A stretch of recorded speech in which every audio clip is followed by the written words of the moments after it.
بسم الله الرحمن الرحيم والسماء والطارق وما أدراك ما الطارق النجم الثاقب إن كل نفس لما عليها حافظ فلينظر الإنسان مما خلق من ماء دافق يخرج من بين الصلب والترائب إنه على رجعه لقادر.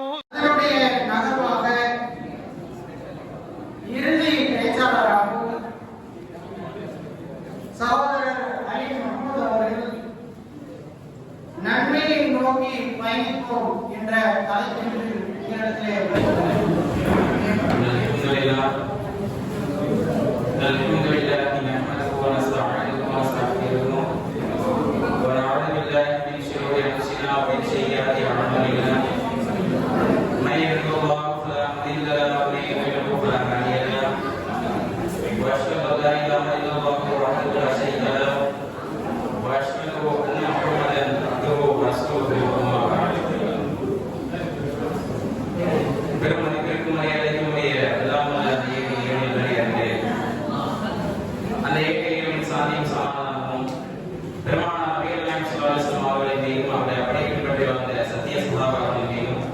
மேலும் குறிப்பாக காலையிலிருந்து இறுதி நேரம் வரை தூக்கத்தை தியாகம் செய்து நம்முடைய வேலைகளை தியாகம் செய்து இன்னும் எதிர்பார்த்துக் கொண்டிருக்கின்ற தர்பியா நிகழ்ச்சி எப்பொழுது நிறைவு பெறும் என்று எதிர்பார்த்துக் கொண்டிருக்கின்ற அனைத்து விதமான நல்ல உள்ளங்களின் மீதும் அந்த ஏக இறைவனின் சாந்தியும் சமாதானமும் என்றென்றும் முன்னோட்டமாக கூறி ஆரம்பம் செய்யும். தர்பியா பொறுத்தவரையில தர்பியானா 2-3 கேள்விகள் கேட்கணும். அப்படி கேள்வி கேட்கலாம் வச்சுக்கோங்களேன், தர்பியா கோச்சுக்கும். கேள்வி கேட்கலாம் தர்பியா கோச்சுக்கும்.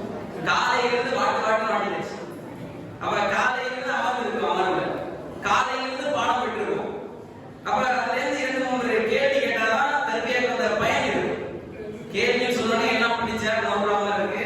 முன்னாடி பாருங்க, இந்த காலத்துல டீ குடிக்க போறோம், யாரும் பாருங்க டீ குடிக்க போய் நல்லா இருக்கும். சரிங்களா? பாருங்க என்ன கேள்வினா,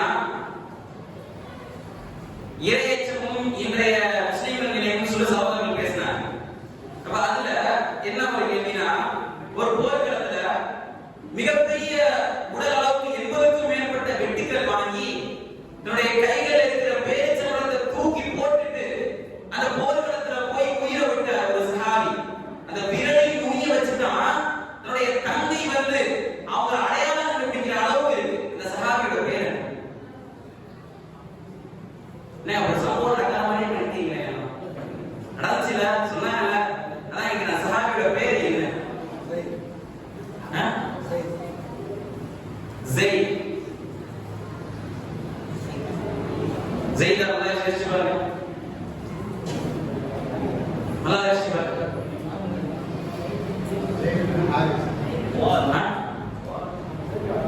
நான் உட்கார்ந்து எல்லாம் சொல்லுவீங்க போல உமர் சொல்லுவீங்க போல போறோம்.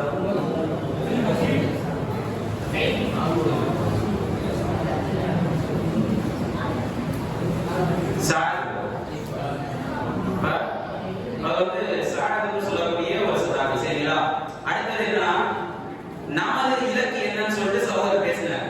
அப்ப அதுல இருந்து நபி ஸல்லல்லாஹு அலைஹி வஸல்லம் சொல்றாங்கன்னா என்ன சொன்னாங்கன்னா, தெரிஞ்ச மக்கள் அதிகம் தாயிகளா இருக்கிறவங்க வந்து இந்த கேள்விக்கு ஆன்சர் பண்ணுவாங்க, எல்லாருக்கும் தெரியும். தெரியாத மக்கள் வந்து ரைஸ் நல்லா இருக்கும். என்னன்னா, நம்ம இலக்குங்கிற தலைப்புல பேசுற சகோதரர் என்ன சொன்னாங்கன்னா, இவருடைய நாவல வந்து அல்லாஹ் பேசுறான் அப்படின்னா இது என்ன எளிமையா சொல்லிடலாம். சரி, அப்ப என்ன இப்ப தலைப்பு வருவோம். நன்மையை நோக்கி பயணிப்போம்னு சொல்லக்கூடிய தலைப்பு இங்க எனக்கு தேர்வு செய்யப்பட்டிருக்கு. இப்ப தலைப்பை பொறுத்த மட்டும் முதல்ல நன்மைனா என்ன நம்ம தெரிஞ்சு வச்சுக்கணும். முதல்ல நன்மைனா என்ன, தீமைனா என்ன அப்படின்னு தெரிஞ்சா எதுலாம் தீமைனா அதை விட்டு விலகவும், நன்மை எதுலாம் அதெல்லாம் செய்வதற்கு ஆர்வம் கொள்ளவும் நம்முடைய உள்ளங்கள் நம்முடைய மனங்கள் அப்பொழுதுதான் போகும், அப்பொழுதுதான் செல்லும். நன்மையை பொறுத்தவரையில நாம் எடுத்துக்கொள்ளலாம். இந்த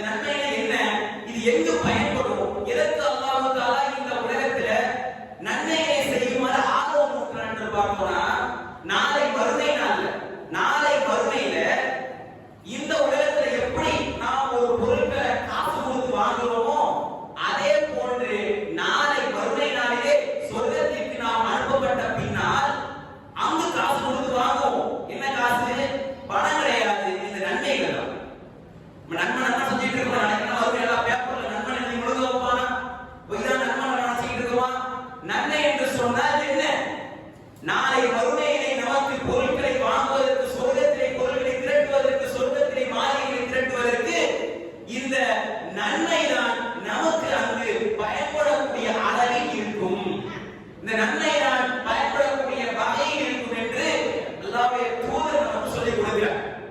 அதன் அடிப்படையில் தான் இந்த தலைப்பு இங்கு தேர்வு செய்யப்பட்டிருக்கிறது.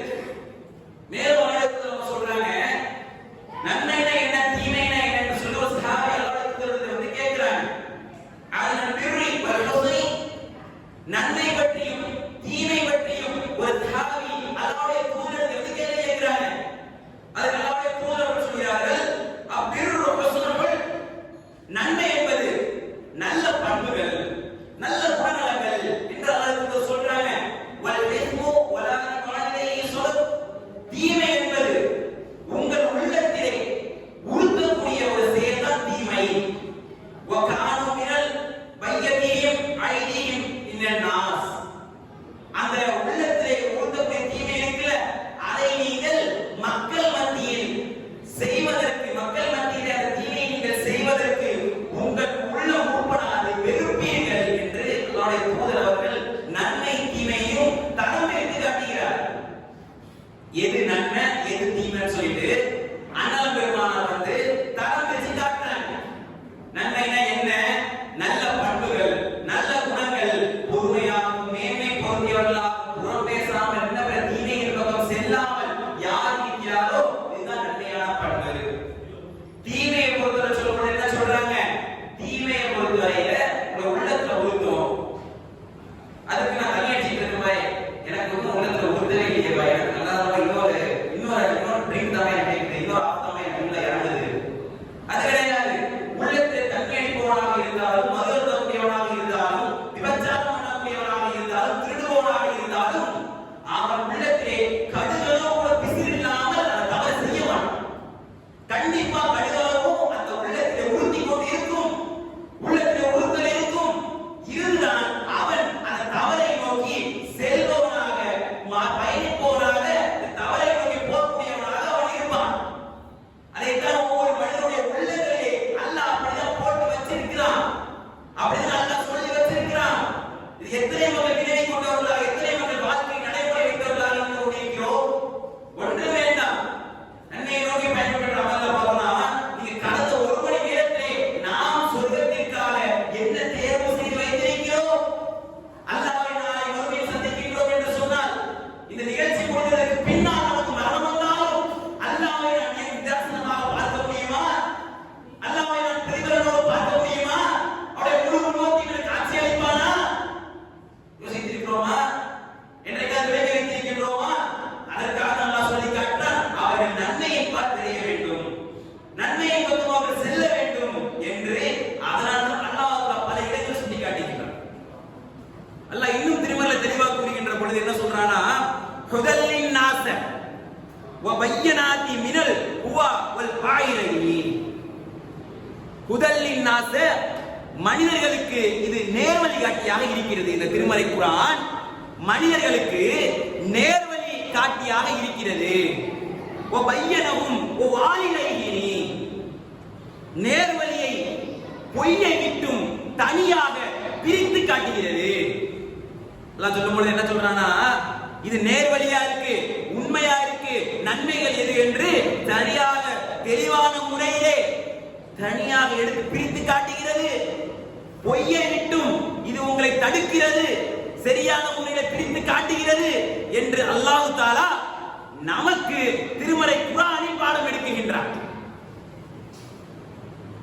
நீங்கள் நன்மையை செய்ய வேண்டும், நன்மையை செய்ய முற்பட வேண்டும் என்று நீ ஆர்வம் கொள்கிறீர்கள் என்று சொன்னால் ஒன்றும் வேண்டாம், திருமறை குர்ஆனை எடுத்து ஒரு வாசித்தால், ஒரு மணி நேரம் வாசித்தாலும் அது அவருக்கு மிகப்பெரிய ஒரு பிரதிபலனை நாளை மறுமையில் எடுத்துக் கொடுக்கும். எப்படின்னா, உதாரணத்துக்கு கூட நம்ம சொல்லலாம். எந்த அளவுக்கு உதாரணம்னா, நம்ம ஒரு கடைக்கு வேலைக்கு போறோம் வச்சுப்போமே, ஒரு ஷாப்பிங் காம்ப்ளெக்ஸோ ஏதாச்சும் ஒரு கடைக்கு வேலைக்கு போறோம்னு சொன்னா எப்படி இருக்கும்? ஒரு 2 மணி நேரம் 3 மணி நேரம் வேலை பார்க்குறாங்க, சம்பளம் கொடுக்குறாங்க. எவ்வளவு கொடுப்பாங்க? 500 ரூபாய் கொடுப்பாங்க, அல்லது 600 ரூபாய் கொடுப்பாங்க. யாராச்சும் 1 லட்சம் ரூபாய்க்கு கையில கொடுப்பாங்களா? ஒரு 2 மணி நேரம் 3 மணி நேரம் வேலை பார்த்துட்டு அவன் மூட்டை தப்புனாலும் சரி, 2 மணி நேரம் 3 மணி நேரம் வேலை பார்த்துட்டு இந்த 1 லட்சம் குடி வச்சுக்க, சந்தோஷமா யாராச்சும் கொடுப்பாங்களா? அப்படி கொடுக்கிற முதலாளி பைத்தியக்காரன் நம்மளே மனசுக்குள்ள நினைச்சு வருவோம். ஆளு வந்து முழுக்க இருக்காரு பாரு போல, நல்லா தான் இருந்துகிட்டு இருந்தாரு, யார் பத்த பிள்ளை இப்படி போயிட்டாரு போல, அப்ப நம்மளே மனசுக்குள்ள நினைச்சுக்கிட்டு போவோம். இன்னும் போனா எங்கேயும் வேலைக்கு போக மாட்டோம், முதலாளி நம்ம மிகப்பெரிய அளவு சம்பாதிப்போம். இதே போலதான் அல்லாஹ் என்ன பண்றான், நமக்கு நன்மையை இதை விட எக்கச்சக்கமான அளவிற்கு வாரி கொடுக்கின்றான். நீங்க நினைச்சுக்கிட்டு இருக்கீங்களா சொர்க்கம் செல்வதற்கு நம்முடைய அமல்கள் தான் காரணம் என்று நினைக்கிறீங்களா? இது கிடையாது. அல்லாஹ்வுடைய தூதர் அவர்கள் சொல்கிறார்கள், சொர்க்கம் செல்வதற்கு உங்களுடைய அமல்கள் மட்டும் காரணம் கிடையாது. அஸ்ஸலாத்திஹிம் லா யஅலமூன், அல்லாஹ்வுடைய கருணை ஒன்று இருக்கிறது. இந்த அமல் இருக்குல்ல, இந்த அமல் நிர்பந்தம், இது ஒரு நிபந்தனை. இந்த அமல் செய்துதான் ஆக வேண்டும். நீங்கள் செய்கின்ற அமலுக்கு இந்த சொர்க்கம் கூலி கிடையாது. அமல் செஞ்சிருப்போம், அந்த அமலுக்கு சொர்க்கம் கூலியா கிடைக்குமா? 2 நன்மை 10 நன்மை அதாவது 1000 நன்மை செஞ்சிருப்போங்க, அதற்கு 8 கோடி உயரத்தில் இருக்கின்ற சொர்க்கம் நமக்கு அது கூலியாக இருக்குமா? யோசிச்சு பாருங்க. சஹாபாக்களுடைய வரலாற்றிலே அவர்கள் செய்யாத தியாகத்தை இன்று நாம் செய்து கொண்டிருக்கிறோமா? எவ்வளவு தியாக வரலாறு, வரலாறு எல்லாம் யோசித்து பார்க்கின்ற பொழுது, நினைத்து பார்க்கின்ற பொழுது கண்களை உருவளைக்கின்ற வகையில் இருக்கிறதா இல்லையா? நன்மையை ஒருத்தர் விளங்கி இருந்தால், நன்மையான காரியங்கள் பக்கம் அரவணைத்திருந்தால் அவருடைய செயல் மறுமையை எப்படி பிரதிபலித்து இருக்கும்? நாம் செய்யக்கூடிய செயல்கள் எல்லாம் தெளிவான முறையில் தெரிகிறது. என்ன தெரியுது? தொழுவாம இருக்கிறது தவறுன்னு தெரியுது. தொழுவாம இருக்கிறது தவறுன்னு தெரியுது. சரி, புறம் பேசுறது தவறுன்னு தெரியுது, வட்டி வாங்குறது தவறுன்னு தெரியுது, மண்டையில கோடு போறது ரோடு போறதுல நமக்கு தவறுன்னு தெரியுது. ஆக எல்லாமே தவறுன்னு தெரியுது. இது தப்பு தப்புன்னு சரியான முறை எல்லாம் தப்பு தப்புன்னு தெரியுது. அப்படி இருந்தோம் ஏன் அதற்கு நம்ம செய்யறோம்? ஏதோ ஒரு சக்தி நம்மளை தடுக்குது. யார் தடுக்கிறா? இன்னும் நீங்க துருவி துருவி உங்களுக்குள்ள இந்த கேள்வி நீங்க கேள்வி கேட்டு பார்த்தீங்கன்னா வச்சுக்கீங்களேன், அதுக்கு விடையாக வரும் அல் குரூர். அல் குரூர்னா யாருங்க? ஷைத்தான், ஏமாற்றுக்காரன். அவனுக்கு பேர் அல்லாஹ் வச்சிருக்கான், அல் குரூர், ஏமாற்றுக்காரன். அல்லாஹ் ஏன் தெரியுமா இந்த பேரை சைத்தானுக்கு வச்சான்? மனிதர்கள்ல 2 வகையான கேலிக்கு உட்பட்ட மனிதர்கள் இருப்பாங்க. ஒன்று முட்டாள், இன்னொன்னு ஏமாளி. இப்ப முட்டாளை பொறுத்தவரை என்னன்னா, அவனுக்கு சொல்லறிவும் இருக்காது, சொல் புத்தியும் கிடையாது, சுய புத்தியும் கிடையாது, சொல்லுவோம்ல, ஒண்ணுமே இருக்காது, பட்டிக்காட்டனா இருப்பான், அவனுக்கு எதுவுமே தெரியாது. அவன் ஒரு முட்டாள் நம்ம சொல்லுவோம். ஏமாளினா எல்லாமே தெரியும், இது தப்பு இது சரி எல்லாமே தெளிவான முறையில தெரியும், இது தவறு இது சரின்னு சொல்லிட்டு எல்லாமே அக்கு வேற ஆடி வேற உனக்கு தெளிவான முறையிலே அழகிய முறையில எல்லாம் தெளிவா தெரியும். அப்படியாப்பட்டவங்க ஏமாந்து போவோம். ஒரு மீது நம்பிக்கையின் காரணமா அப்புறம் 10,000 பணம் கொடுத்து வச்சிருப்போம், அல்ல 50,000 கொடுத்து வச்சிருப்போம். நம்ம என்ன சொல்லி அடுத்த நிமிஷம் எஸ்கேப் ஆயிருப்பாரு, விளையாடி போயிருப்பாரு, அடுத்த நிமிஷம் ஓடி போயிருப்பாரு. நமக்கு தெரியும், எடுத்துட்டு ஓடி போயிட்டானா என்ன பண்றது, உள்ளத்துல உறுத்தம், எடுத்து ஆட்டையை கொண்டு போயிட்டா என்ன பண்றது, உள்ளத்துல உறுத்திக்கிட்டு இருக்கோம். உறுத்தினாலும் கூட ஒரு நம்பிக்கையின் அடிப்படையிலே அவரிடத்துல நம்ம கொடுக்கிறோம்னு வச்சுக்கோங்களேன். அவர் ஓடி போயிட்டாருன்னா இதுதான் ஏமாளி. இப்படிதான் சைத்தான் நம்மளை ஏமாத்துறான். ஒரு சம்பவத்தை நம்ம எடுத்துக்கலாமே, அன்றாடம் வாழ்க்கையில் நடக்கக்கூடிய ஒரு சம்பவம் தான் ஃபஜர் தொழுகை. ஃபஜர் தொழுகை கேட்டல கண்கள்லாம் தடுமாறு, அதை பேசிடுவாரோ அப்படின்னு நடக்குது. ஃபஜர் தொழுகையை பொறுத்தவரையில என்னன்னா, நம்ம அனுபவப்பட்ட செய்தி தான். படுத்திருப்போம், நல்லா உறக்கத்துல, ஆழ்ந்த உறக்கத்துல இருக்கும். மெஹராஜ்லாம் போயிட்டு வந்திருப்போம், மக்காவெல்லாம் போயிட்டு விண்ணோட பயணம் ரசூலுல்லாஹ் போற இடத்துல கனவுல அப்படி போற நிலைமை நமக்கு வந்திருக்கும் கண்ணுல. அப்படி போயிருப்போம். அந்த நேரத்துல ஃபஜருக்காக எந்திரிப்போங்க, அலாரம் வச்சுட்டு ஃபஜருக்காக எல்லாரும் எந்திரிப்போம். தொழுவை என்ன 5:20க்கு தானே, நம்ம 5:05க்கு எந்திரிச்சுமா ஜூன்ல போட்டு படுத்து தூங்கிடுவோம். அப்படியே அடிக்க நினைச்சுக்கிட்டு அடிக்கவே அடிக்காது, அப்பயும் கட் பண்ணிட்டு படுத்து தூங்கிடுவோம். என்ன காரணம்? ஷைத்தான் நம்ம காதிலே ஓதுவான், அலைக்க லைலுன் தவீல், இன்னும் இரவு நீளமாக இருக்கிறது. சைத்தான் என்ன பண்றாங்கல, தொழ வேணாம்னு சொல்லல, தொழு போகாத, தொழு போதுனா அப்பவே தண்ணி அவங்க போ, நீ என்ன சொல்றது தண்ணி விட்டு எல்லாம் இருந்துச்சு தொழு போயிடும், என்ன நீ சொல்றது சொல்லி தண்ணி விட்டு தொழு போயிடும், வழி எடுக்கிறான், என்ன ஏமாத்த சொல்லி போயிடும். இவன் என்ன பண்றான், இன்னும் இரவு நீளமாக, தொழு போக வேணாம்னு சொல்லல, இன்னும் இரவு நீளமா இருக்கு, இன்னும் நீண்டு இருக்கு, இன்னும் தூரமா இரவு இருக்கு, நீ கவலைப்படாத என்று அவன் நம் அம்மாவை தாளாட்டது போல விட நமக்கு அவன் தாளாட்டுறான். இன்னும் நேரம் இருக்கு, இன்னும் நாள் இருக்கு, இன்னும் நிமிடம் இருக்குன்னு சொல்லிட்டு அவன் நமக்கு தாளாட்டக்கூடியவனாக இருக்கிறானே. இதான் ஏமாளி. இப்படிதான் ஏமாளியா இருக்கும் நம்ம. இந்த வகையில் தான் சைத்தான் இடத்திலே நாம் ஏமாளியாக இருந்து கொண்டிருக்கிறோம். தெளிவா தெரியுதுங்க, இது தப்பு இது சரின்னு தெளிவான முறையில் அல்லாஹ் நமக்கு வரையறுத்து காட்டிட்டான். அப்படி இருக்கக்கூடிய அந்த வேலையில கூட நம்ம என்ன பண்றோம்? சைத்தானின் ஏமாற்றத்திற்கு உள்ளாக்கப்பட்ட மனிதர்களாக இருக்கிறோமா இல்லையா? பலகட்ட செய்திகளை நம்ம தொழுகை மட்டும் கிடையாது, தொழுகை மட்டும் இல்லாம பலகட்ட செய்தியை நம்ம இதை கொண்டு வரலாம். எப்படி தர்மத்தை நீங்க எடுத்துக்கங்களேன். இப்ப தர்மத்தை பொறுத்தவரையில சைத்தான் அவங்ககிட்ட போய் என்ன பண்ணுவான்? ஒவ்வொரு ஆட்கள்டையும் போய் ஒவ்வொரு விதமான பேச்சு பேசுவான். நம்மளோட பெரிய பேச்சாளர், மிகப்பெரிய ஒரு பேச்சாளர். அவங்க ஒவ்வொரு ஆட்டையும் போய் தனித்தனியா பேச்சு பேசுவான். எப்படி பேசுவான்? மிடில் கிளாஸ்ல ஒரு மாதிரி பேசுவான், பரம ஏழைட்ட ஒரு மாதிரி பேசுவான், ஆக பணக்காரட்ட ஒரு மாதிரி பேசுவான். பரம ஏழையா இருக்காரா, காசு கொடுத்துறாத, திருவாரூர்ல இட்லி வாங்கி சாப்பிடலாம், முன்னாடி பிள்ளை வாங்கி கொடுக்கலாம், கொடுத்துவே கொடுத்துறாத, இன்னும் காசு 10 பைசா எடுத்துடக்கூடாது. வாலிபஸ்ல அப்பதான் போவாரு, வேணாம் போட்டுவே போட்டு உள்ளத்துல ஊசல் நடத்த போடுவோம், உள்ளத்துல ஊசல் நடத்த போடுவோம். என்ன பண்ணுவோம்? போட மாட்டோம், அப்படியே எடுத்து பாக்கெட்ல வச்சு நம்ம போயிடுவோம். இது ஒண்ணு. இரண்டாவது மிடில் கிளாஸ் பார்க்கலாம். மிடில் கிளாஸ் பொறுத்த என்ன பண்ணுவானா, உனக்கு கடன் இருக்கு, நீ 500 ரூபாய் போடுற, அந்த கடனை அடைச்சுப்போம், வீடு கட்டணும், இடத்த வாங்கி வீடு கட்டணும், அதுக்கு இதை சேர்த்து வை, அதுக்கு இதை சேர்த்து வைன்னு சொல்லிட்டு ஒரு நடுத்தரமான ஒரு ஆசையை வச்சு அவன் உள்ளத்துல போடுவோம். பணக்காரரை பொறுத்த வரையில நீ சொத்து சேர்த்து வச்சுட்ட, 1000 கோடிக்கு 500 சொத்து இருக்கு, நீ கொடுத்தனா 1 ரூபா அதுல போயிருக்கும்ல, லாஸ் ஆயிருக்கும்ல, நீ அதுல போறேன்னு சொல்லிட்டு அவங்கள்ட்ட இப்படி பேசுவோம். அப்ப என்ன, ஒவ்வொரு ஆளுக்கும் தகுந்த மாதிரி தனித்தனி பேச்சாளர்களை வச்சு அவன் அவங்களுக்கு பயன் பண்ணிட்டு இருக்கான். இப்ப நம்ம ஒரு நாள் பயனை நம்மளால கேட்க முடியல, அப்படியே தடுமாறுது. நீ போதனை நிலை குத்துற மாதிரி அப்படியே ரவுண்டு கட்டி அடிக்குது. அவன் வந்து 4 ஃபுல்லா நமக்கு பயன் பண்ணிட்டு இருக்கான். 4 ஃபுல்லா நம்முடைய வாழ்க்கையில அவன் நமக்கு பயன் பண்ணிட்டு இருக்கான். இந்த இடத்துல உட்கார்ந்து கூட நம்ம கவனிக்கலாம். என்ன கவனிக்கலாம்னா, இதுவே ஒரு பாட்டு படம் ஓடுதுன்னா, ஒரு சினிமா தியேட்டர் ஓடுதுன்னா, 2:30 மணி வரை சினிமான்னு வச்சுக்கங்களேன், நம்ம என்ன பண்ணுவோம்? எந்திரிக்கவே மாட்டோம். பாத்ரூம் வருதா, டாய்லெட் வருதா, இங்கே போ, டேப்பர் கேட்டாச்சு இங்கே வா, இங்கே போ, படம் பேருக்குள்ள காசு கொடுத்து நான் வந்திருக்கேன்ல, வாய்ப்பே இல்லை, எந்திரிக்கவே மாட்டேன், இங்கே தான் உட்காந்து செத்தாலும் இங்கே தான் சொல்றேன், ஜனா சொல்ல இங்கே வைங்க அப்படின்னு சொல்லுவோம். ஏன்?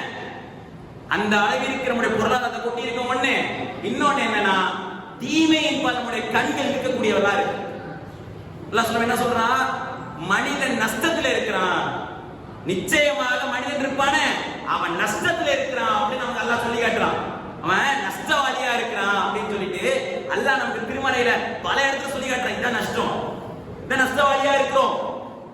சஹாபாவுடைய வரலாறு நம்ம கேட்கின்ற பொழுது உள்ளமெல்லாம் ஆர்வம் கொண்டு உடல் துளைக்கின்ற அளவு இருக்குன்னா, அந்த காலகட்டத்திலே அவர்களுடைய தியாகம் எங்கே, இன்று நம்முடைய தியாகம் எங்கே?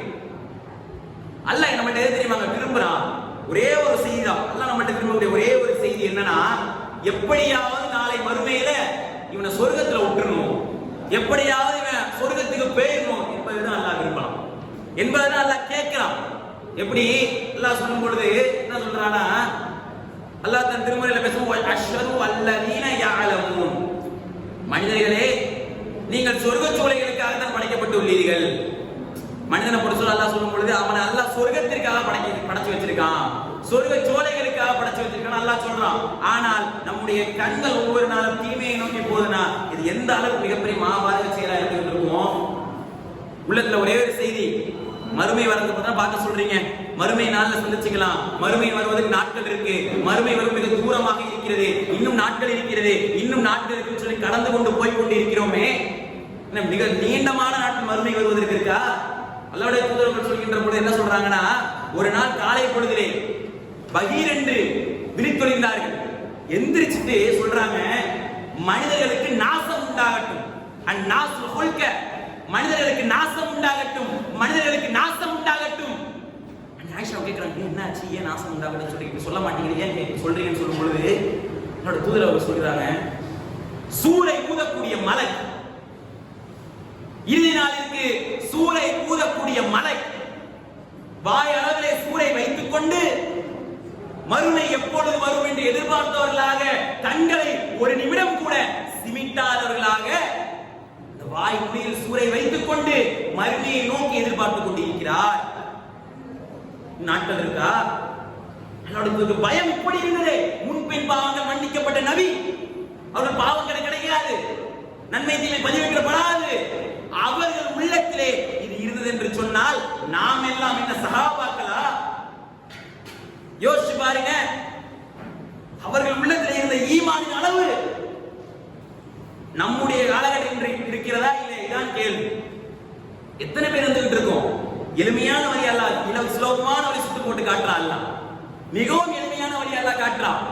ஒரு எண்ணத்தின்பால் நன்மையை செய்யலாமே, அவருடைய எண்ணத்தின்பால் நல்ல எண்ணத்தின்பால் அவர் நன்மையை நோக்கி போலாமே, அதையும் நம்ம காட்டுறானா இல்லையா?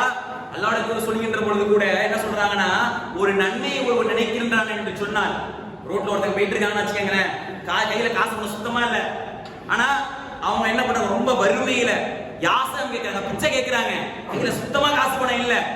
₹1 கொடுத்தா நல்லா இருக்கு, கையில காசு இருந்தா ₹1000 கொடுக்கலாமே நினைச்சிருப்பீங்க, கொடுக்கல, நினைச்சுதான் வச்சிருப்பீங்க. அல்லாஹ் என்ன பண்றான், அதுக்கு ஒரு நன்மை இருக்கு. நினைச்சல, இഖ்லாஸா நினைச்சல, உண்மையா நினைச்சல, உலக தூய்மையா நினைச்சல, அதுக்கு ஒரு நன்மை இது. அதுவே அந்த நன்மையை நீங்கள் செய்தீர்கள் என்று சொன்னால், ₹1000 நினைச்சீங்களா, ₹1000 நீங்க கொடுத்தீங்கன்னு வச்சுக்கீங்களேன், அதே போன்று 10 மடங்கான நன்மை அல்லாஹ் இங்க ஒரு பதிவு செய்யறோம். நினைச்சதுக்கு ஒரு பங்கு ஒண்ணு வந்துருச்சு, நீங்க நினைச்ச செஞ்சீங்கல்ல, அதற்காக அல்லாஹ் 10 மடங்கான நன்மை இங்க பதிவு செய்யறான். அல்லாஹ் பதிவேட்டில் எழுதுறான். அதுவே ஒரு தீமையை நீங்க நினைக்கிறீங்கன்னு சொன்னா, ஒரு தீமையை நீங்க நினைச்சு பாக்குறீங்கன்னு வச்சுக்கீங்களேன், அதுக்காக ஒரு நன்மை எழுதப்படும், ஒரு தீமை எழுதப்படாது. அல்லாஹ் இப்படி கொண்டு வந்துருவானோ, இதுக்கு ஒரு தீமை எழுதிடுவானோ, ரோட்ல போறோம், அந்நிய பெண்ணை பார்க்கிறோம், நம்மளை கவர்ற மாதிரி இருக்கு நினைப்போமா, இந்த மாதிரி ஆசை வரும், என்னதான் வந்திருக்கும், ஆனா அதுக்காக என்ன பண்ண மாட்டான், அல்லாஹ் எழுத மாட்டான், பாவத்தை எழுத மாட்டான். அதுவே நீங்கள் தீமையின் ஈடுபட்டு விட்டீர்கள் என்று சொன்னால், போய் பேச நினைச்சிருக்கீங்க, போய் பேசிருக்க மாட்டீங்க, ஆனா போய் பேசிட்டீங்கன்னா அதற்காக 1000 கணக்கில் அல்லாஹ் எழுதுற ஒரே ஒரு தீமையை தான் அல்லாஹ் பதிவேற்றம் செய்யறான். அவனுடைய ஏற்ற ₹1 அல்லாஹ் போடுறான், சும்மா ₹1 வந்த ஒரு ஏடு தான், இந்த ஒரே ஒரு பாவத்தை மட்டும் தான் பதிவேற்றம் செய்யறான். எந்த அளவுக்கு அல்ல வெட்ட வெளிச்சம் விட்டுருங்க, நமக்கு இவ்வளவு அமல்கள் இருக்கிறது, சுலபமான நாட்கள் இருக்கிறது, இதன்பால் நன்மையை செய்யலாம், எவ்வளவு கொடுத்திருக்கான் அல்லாஹ். நன்மை இல்லாமலே சில மக்கள் நாளை நரகத்துல கிடப்பாங்க. போர்க்களத்துல கூட நன்மை இல்லாமல் தான் கை சேதம் அடைந்தவர்களாக ஆனார்கள். உஹது யுத்தத்திலே அம்ர் பின் ஆஸ் என்று சொல்லக்கூடிய ஒரு சஹாபி, அவர் வந்து இஸ்லாத்துல இல்ல. உஹதுடைய காலகட்டத்தில் அம்ர் பின் ஆஸ் சொல்லக்கூடிய சஹாபி அவர் இஸ்லாத்துல இல்லங்க, இஸ்லாத்துக்கு வரல. மக்கள் எல்லாம் கூப்பிடுறாங்க, வாங்க போர்க்களத்துக்கு போ அப்படிங்க. நானே இஸ்லாத்துல நான் அப்படி வருவாங்கிற மக்கள்கிட்ட, சரி அப்படின்னு சொல்லிட்டு இவங்க போயிடுறாங்க போர்க்களத்துல. போர்க்களம் முடிவடைகிறது. போர்க்களம் முடிவற்ற பின்னால் இந்த அம்ர் பின் ஆஸ் இருப்பார்ல, என்ன கிடக்கிறாரு, சடலங்களை அங்கு உள்ள ரசூலுல்லாஹ் அவர்கள் எடுக்கக்கூடிய வேலையிலே, சஹாபாக்களை விட்டு அதை பெருக்கக்கூடிய அந்த வேலையிலே அம்ர் பின் ஆஸ் அந்த சடலமா கிடக்கிறார். தொண்டை குழியில் அம்பு எய்யப்பட்டு உடல் சிதைக்கப்பட்டு அந்த இடத்திலே அம்ர் பின் ஆஸ் அவர்கள் சடலமாக கிடக்கிறார். இதை பல சஹாபாக்கள் சொல்றாங்க, அம்ர் பின் ஆஸ் வந்து இஸ்லாத்துல இல்ல, இஸ்லாத்துக்கு வரல, ஆனால் எப்படி சடலமா கிடக்கிறாரு. அப்போ ஒரு மனிதர், ஒரு சஹாபி சொல்றாரு, இல்ல இஸ்லாத்துக்கு வந்துட்டாரு, வந்த வேகத்திலேயே தொழுவுல நோன்பு வைக்கல, எந்த ஒரு வணக்க வழிபாடும் செய்யல, போர் நடைபெற்று சொன்னோம், இவர் அங்க போய் போர் நடந்து வந்துட்டாரு, ஷஹீதுடைய அந்தஸ்தை பெற்றாரு. இவர் தொழுவுலங்க, இபாதத்துகள் செய்யலங்க, நோன்பு வைக்கலங்க, என்ன பண்ணாரு, போருக்கு ஷஹீதானாரு. அவருடைய எண்ணம் எப்படி இருந்தது, அந்த நேரத்தில் ஏதாவது வழி, நாளை மரணம் வந்தால் கூட நான் சொர்க்கத்திற்கு நுழைய வேண்டும், சொர்க்கத்திற்கு செல்ல வேண்டும் என்ற ஆசை இருந்ததில்ல. அதனால தான் அந்த இடத்துல போர்க்களத்துக்கு போய் தங்கள் உயிரை நீத்தார்களே. உங்களுடைய வரலாறு நமக்கு பாடம் இல்லையா? இதே வரலாறு நீங்க உரசி பார்த்தீங்கன்னா வச்சுக்கீங்களேன், இன்னொரு போர்க்களத்துல கஸ்ரத் குலத்தை சேர்ந்த குஸ்மான்னு ஒரு மனிதர், குஸ்மான்னு ஒரு மனிதர், அவர் வந்து ஒரு போர்க்களத்துல வந்து வீரதீரமா போரிடுறார். 7 எதிரிகளை வந்து சரம் மாதிரியா வெட்டி இஸ்லாத்திற்காக பாடுபடுறார். அப்ப குஸ்மான் கேட்கப்படுது, குஸ்மானே நீ வந்து இஸ்லாத்தை நிலைநாட்டுன்னு சொல்லிட்டு தான் நீ போர்க்களம் பயந்தா, இஸ்லாத்தை நிலைநாட்டுன்னு சொல்லிட்டு தான் போர்க்களத்துல வீரதீரமா போரிட்ட என்று கேட்கின்ற பொழுது குஸ்மான் அவர்கள் சொல்கிறார்கள், நான் அதுக்காக வரலப்பா, என்னுடைய இனத்துக்காக வந்தேன், என்னுடைய இனத்தை நான் காப்பாற்ற வேண்டும், என்னுடைய இனத்தை நான் மேலோங்க செய்ய வேண்டும், என்னுடைய இனத்தை நான் உயர்த்த வேண்டும் என்று சொல்லிதான் நான் வந்தேன் என்று சொல்கிறார். அப்ப இவர் எப்படிப்பட்ட ஆளா நரகவாசியை தள்ளப்படுறார்? எண்ணம் தான், அந்த எண்ணம் இருக்குல்ல, அந்த எண்ணம் தான் இவரை சொர்க்கவாசியாகவும் இவரை நரகவாசியாகவும் அப்படியே மாற்றி அமைக்கும். இதான் அல்லாஹ் நம்மகிட்ட விரும்புறான். ஒவ்வொரு செயலையும் நாம் செய்கின்ற பொழுது நம்முடைய நன்மைக்காக, நம்முடைய உள்ள தூய்மையோடு அல்லாஹ்விற்காக நாம் செய்தோம் என்று சொன்னால் அதற்குரிய பிரதிபலனை அல்லாஹ் வேற விதமா காட்டுவானே. எந்த அளவுக்கு நம்முடைய தோய்வு நன்மையுடைய பங்குல இருந்துகிட்டு இருக்கு. தீமையை நம்ம 2 வகையை எடுத்துக்கலாம். தீமையான காரியங்கள் எடுத்துட்டோம் வச்சுக்கோங்களேன், இரு வகையான பொருளிட்டுலாம். ஒன்று உணரப்படும் தீமைகள், இன்னொன்று உணரப்படாத தீமைகள்.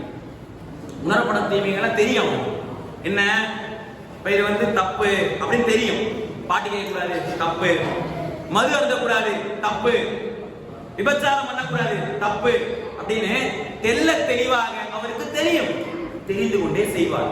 அது ஒண்ணு. இப்ப உணரப்படாத தீமைன்னு சொன்னா வச்சுக்கோங்களேன், அவங்களுக்கு என்னன்னா உணரப்படாத தீமையை பொறுத்தவரையில அவங்களுக்கு வந்து தீமை லிஸ்ட்ல கொண்டு வர மாட்டாங்க. பாட்டுக்கு போய் சரி, உள்ளத்துல அப்படிதான் இருக்கும். அவன் உள்ளத்துல எப்படி பாட்டுக்கு போய் சரி டிக்கு போட்டு வச்சிருப்பான். அதுதான் அந்த மாதிரி ஒரு ஆளை மாத்தவே முடியாது. நீங்க என்னதான் காட்டு நீங்க கத்துனாலும் அப்படியாப்பட்ட ஒரு ஆளை நீங்க மாத்தவே முடியாது. ஏன் அவன் தெரிந்து கொண்டுதான் தடுமாறுறான், தெரிந்து கொண்டுதான் செய்யறான். அவர்களை பொறுத்த எப்படின்னு வச்சுக்கங்களேன், ஒரு தீமையான காரியத்தை வெட்ட வெளிச்சமா செய்வாங்க.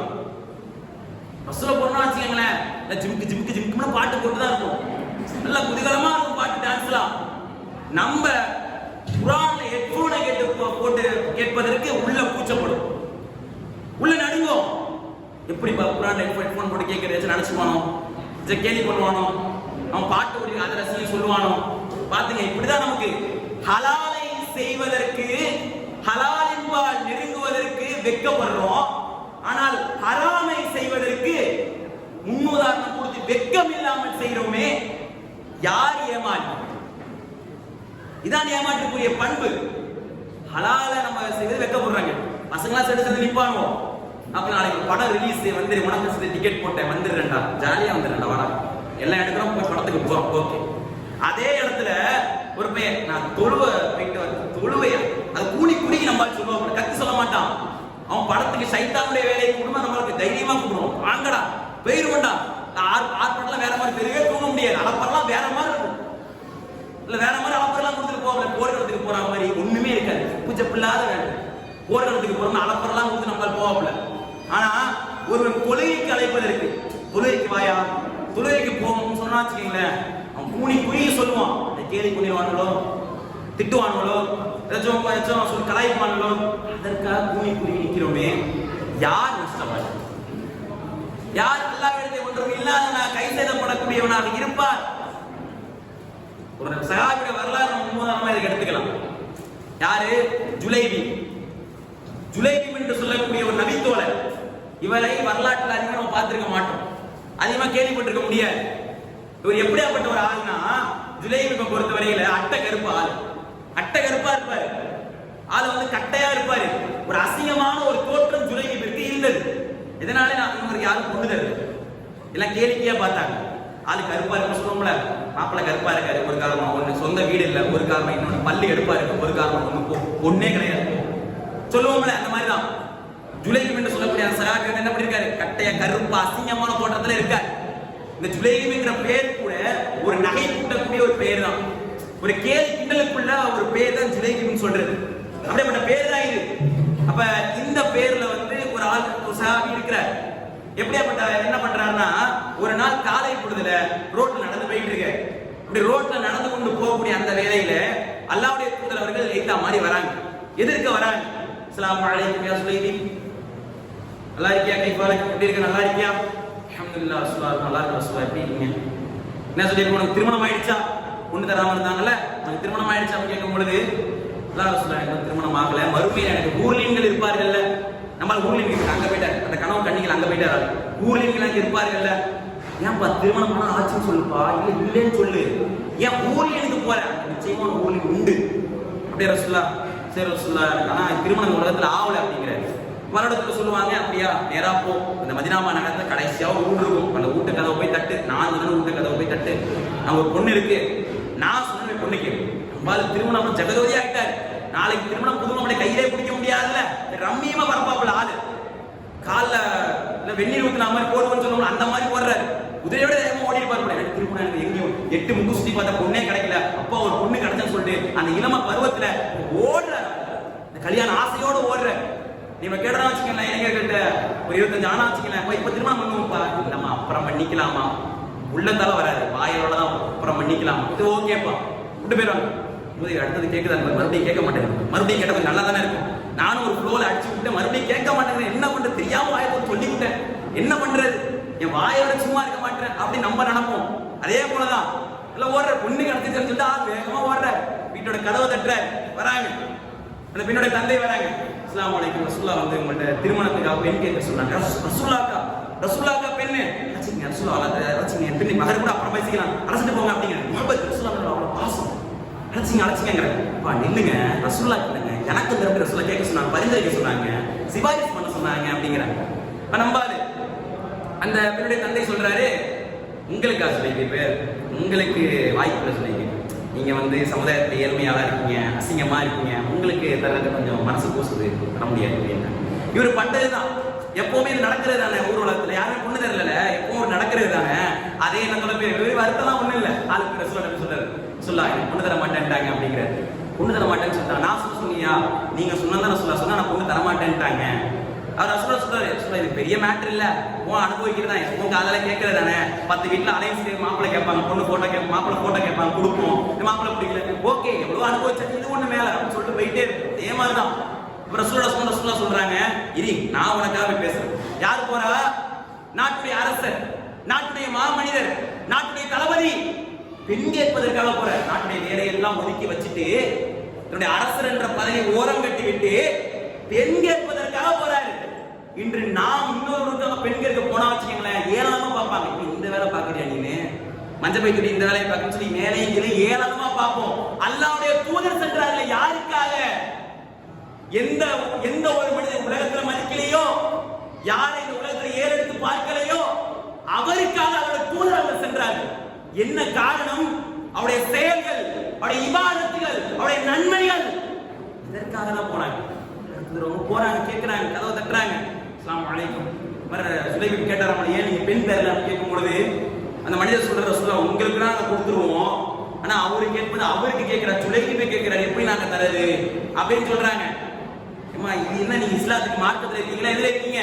சொர்க்கத்துடைய சில செய்திகள்லாம் சொல்லி அவரோட விளக்குறாங்க. சரி ரசூலுல்லாஹ் இருங்க, மனைவிட்ட ஒரு வார்த்தை கேட்ட சொல்லி உள்ள போறாரு ஆளு, மனைவிட்ட கதவை தட்டி கேட்கிறாரு. இந்த மாதிரி சுலைபின் பெண் கேட்ட ரசூலுல்லாஹ் வந்திருக்காங்க. மனைவி உடனே பதில் போட்டு தடை அடிச்ச அந்த இடத்துல. எந்த அளவுக்குன்னா, சுலைபின் இருக்கா எவ்வளவு பெரிய கேவலமான ஒரு ஆளு, அசிங்கமான ஒரு ஆளு, ஊர் உலகத்துல மதிக்கப்படாத ஒரு ஆளு, அவருக்கு எப்படி நம்ம பெண்ணை கொடுப்பது? பேக்ரவுண்ட் இல்ல, ஒண்ணும் இல்ல, எப்படி அவங்க நம்ம தருவது என்று ஒரு ஏளனமாக சொல்லக்கூடிய அந்த தகப்பனாருடைய மனைவி பேசுறாங்க. இந்த செய்தியை வந்து யார் பார்த்துக்கிட்டு இருக்கானா, சுலைபிற்கு மனம் முடிப்பதாக இருந்த அந்த பெண் இதை கேட்டுக்கிட்டு இருக்காங்க. அந்த பெண் இதை ரசிச்சுக்கிட்டு இருக்காங்க, என்ன நடக்குதுன்னு. இறுதியாக அந்த பெண் போறாங்க. இந்த மாதிரி ரசூலுல்லாஹ் வந்து சொன்னாங்க, நான் உன்னிடம் கேட்டுக்கிட்டு இருந்தேன், நீங்க பேசுனதெல்லாம் கவனிச்சேன், என்ன சுலைபிற்கு திருமணம் பண்ணி வைங்க. இந்த பெண் முன்வராங்க, என்ன சுலைபிற்கு திருமணம் பண்ணி வைங்க என்று இந்த பெண் முன்வராகிறார்கள். அவங்க திருமணம் வைங்கன்னு சொல்றாங்க. உனக்கு ஓகேவாமா? எனக்கு ஓகே. சரி ஓகே, திருமணம் எப்ப நடைபெற்றுக் கொண்டிருக்கிறது? நடந்துகிட்டு இருக்கு. அந்த நேரத்துல நாளைக்கு திருமணத்தை வச்சுக்கிட்டு சுலைபின் என்ன பண்றாரு, சந்தையில மார்க்கெட்ல ஜாமான் வாங்கிட்டு இருக்காரு ஆளு. நாளைக்கு நீ நாளைக்கு கல்யாணம் நீ ஜாமான் வாங்குவோம்ல, அந்த மாதிரி ஆளு ஜாமான் பொறுக்கி வாங்கிட்டு இருக்காரு. வாங்கக்கூடிய அந்த வேலையிலே ஒரு பொது அறிவிப்பாளர் போர்க்களத்திற்கு அறிவிப்பு செய்கிறார். அஸ்ஸலாத்துல் ஜிஹாத், அஸ்ஸலாத்துல் ஜன்னா, வாருங்கள் சொர்க்கத்தின் பக்கம் வாருங்கள், சொர்க்கத்தை நோக்கி வாருங்கள், சொர்க்கத்துடைய வாசலை திறந்து வாருங்கள் என்று ஒரு வெட்ட வெளிச்சமாக போர்க்களத்திற்குள் அறிவிப்பை செய்கிறார். இதை பார்த்த சுலைபின் என்ன தெரியுமா பண்றாங்க? ஒன்று மணல கையில இருந்த காசு எதுக்கு வச்சிருக்காங்க? திருமணத்திற்காக பொருட்கள் வாங்குவதற்கு வச்சிருக்காங்க. இந்த காசு பணத்தை வச்சுக்கிட்டு போருக்கான கத்தியையும் கேடயத்தையும் வாங்கி கொண்டு போர்க்களத்திற்கு நுழைகிறார். நாளைக்கு திருமணம், இன்னைக்கு ஆளுக்கு போர், நாளைக்கு மரணத்துறை தருவாய், நாளைக்கு திருமணம், இன்றால் போருக்கு போறாருங்க. தைரியம் வருமா? துணிச்சல் வருமா? போர்க்களத்துக்கு நாளைக்கு திருமணம், மாப்பிள்ளை வீட்டை விட்டு வெளில பார்க்க முடியாது. வெளிநாட்டு பத்திரிகை கூட வேலை இருக்கு, பக்கத்து ஒரு 2 கிலோமீட்டர் வாய்ப்பு மூத்தா கிட்ட என்ன பண்றது? நாளைக்கு நல்ல நாள் நடக்க போகுது, நல்ல ஒரு நிகழ்வு நடக்க போகுது, வரவே பண்ண ஆணியன் சமர் உட்கார்ந்து இருக்கும். அந்த போருக்கு போறாரு, என்ன நடக்கணும் இதே மாதிரி சொல்லுவாங்க. போர்கள் நடக்குது, போர்க்களம் முடிவடையுது. போர்க்களம் முடிவடைந்த பின்னால் என்ன நடக்குதுன்னு சொன்னா, அல்லாஹ்வுடைய தூதர் அவர்களுக்கு வெற்றி வாகையை சூடியவர்களாக சிம்மாசனத்துல வந்து அமர்றாங்க. அமர்ந்து அல்லாஹ்விடத்தில் கேட்கிறாங்க, யா ஸஹாப், அருமை தோழர்களே, இந்த இடத்தில் நீங்கள் யாராவது தேடுகிறீர்களா, யாராவது பார்க்குறீங்களா சொல்லி கேட்கும் பொழுது அல்லாஹ்வுடைய தூதர்கள் கேட்குறாங்க. சஹாபாக்கள் பதிலளி தருகிறார், உமரை காணோம். யா உமரை காணோம். உமரை தேடுறாங்க, அலசி பார்க்குறாங்க. அவன் உமர் இருக்காரு. அபூபக்கரை காணோம். எங்க அபூபக்கர் எங்க? அபூபக்கர் காணோம். அலசி அபூபக்கர் இருக்காரு. உஸ்மானை காணோம். உஸ்மான் தேடி பார்க்குறாங்க. எல்லாரையும் பார்த்துட்டீங்களா? நான் எல்லாரையும் பார்த்துருவேன். எல்லாரும் இருக்காங்க. நான் ஒருவரை தேடுகிறேன். என்னுடைய கண்கள் ஒருவரை அலைப்பாய்ந்து கொண்டு இருக்குது. யார் அவரு? ஜுலைபி. அலசி பார்க்குறாங்க.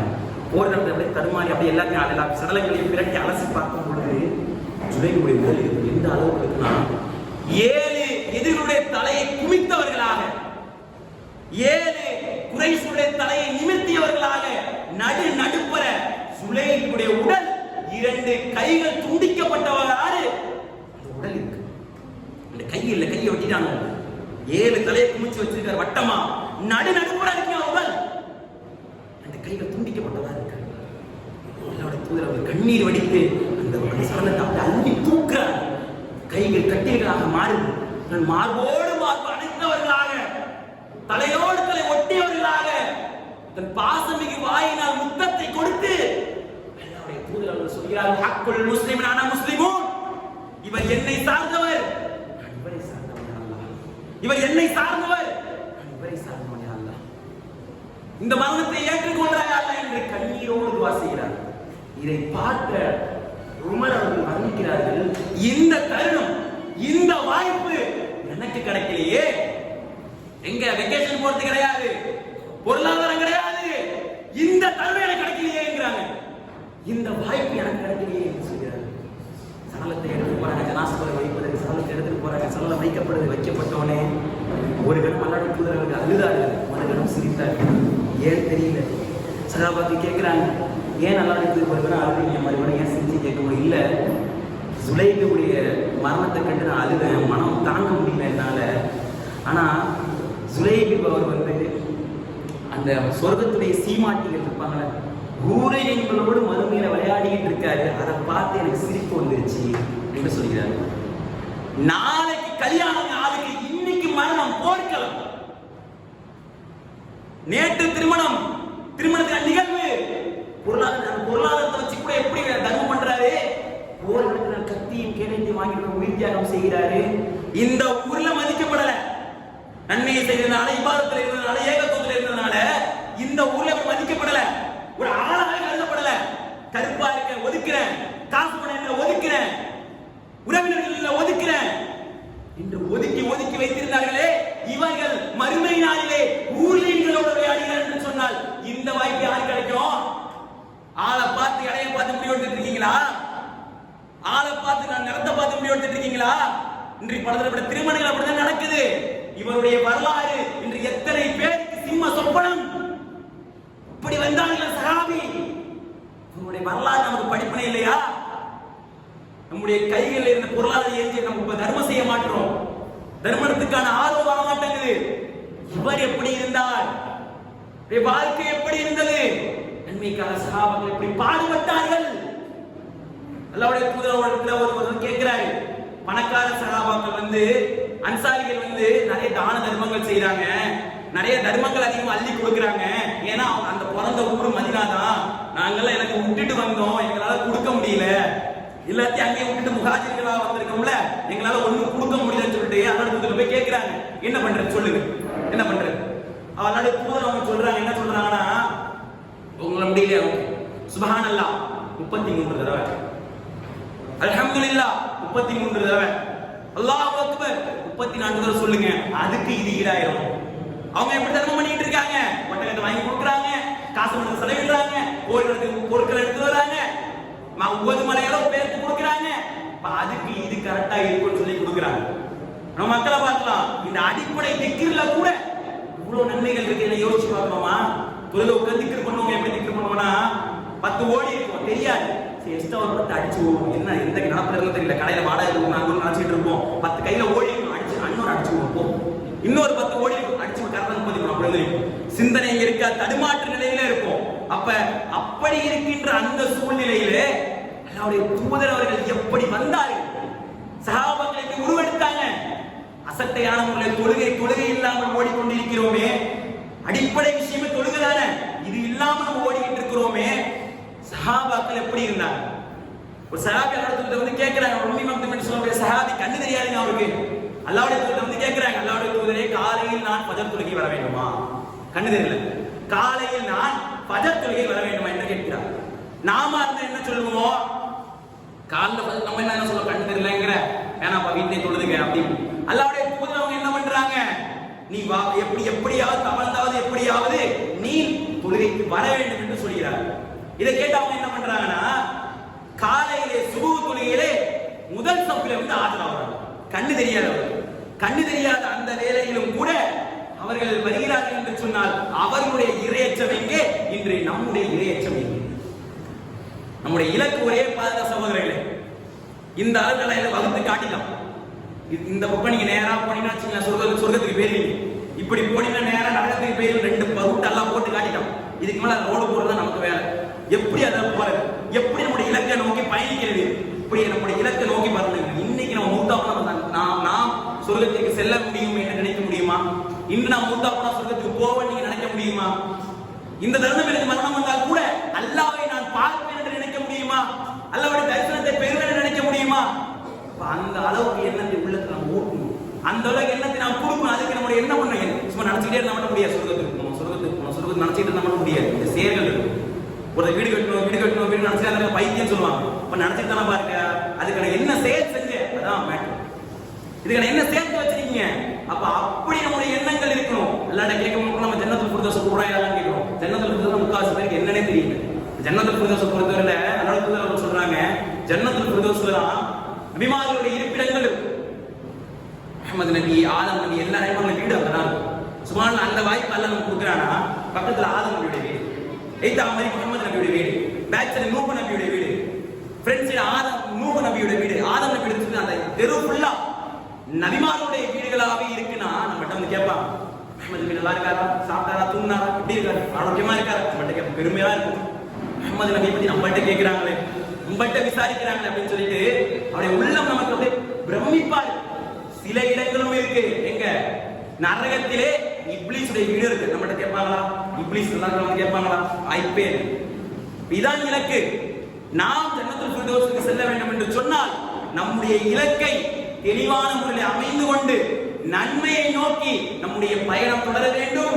அந்த பயணத்தை வெற்றிகரமாக அமைக்கும்படி இறைவனிடத்தில் பிரார்த்தனை செய்ய வேண்டும். அப்படி பிரார்த்திக்கக்கூடிய வகையில் வல்ல ரஹ்மான் உங்களை என்னை மாற்றி அருள்வானாக என்று கூறி என் உரையை நிறைவு செய்கிறேன். வாஹித بسم الله الرحمن الرحيم قل يا أيها الكافرون لا أعبد ما تعبدون ولا أنتم عابدون ما أعبد ولا أنا عابد ما عبدتم ولا أنتم